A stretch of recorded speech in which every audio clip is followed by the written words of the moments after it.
वजीर खारजा शाह महमूद कुरैशी का कहना है कि पाकिस्तान और सऊदी अरब एक दूसरे के बगैर नहीं चल सकते। दोनों मुमालिक एक दूसरे की जरूरत हैं। दोनों मुमालिक के तल्लुकात में सर्द मुहरी खत्म हो गई है। वजीर खारजा शाह महमूद कुरैशी ने चीन के दौरे पर मीडिया से गुफ्तगू करते हुए कहा कि एक साल में मकबूजा कश्मीर की सूरत हाल में तब्दीली आई है। कश्मीर में जो कुछ हो रहा है वो किसी से ढका छुपा नहीं।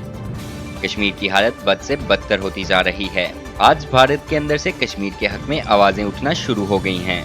मोदी की कश्मीर पॉलिसी से कश्मीर नाराज हैं। सऊदी अरब के हवाले से उनका कहना था कि सऊदी अरब और पाकिस्तान के तल्लुकात अच्छे हैं और अच्छे रहेंगे। वजीर खारजा का कहना था कि सऊदी अरब ने पाकिस्तान के मौक़िफ़ के ऐन मुताबिक फ़लस्तीन के मामले पर दो टोक मौक़िफ़ अपनाया है। सऊदी अरब और पाकिस्तान की फ़लस्तीन पर मुमासलत है।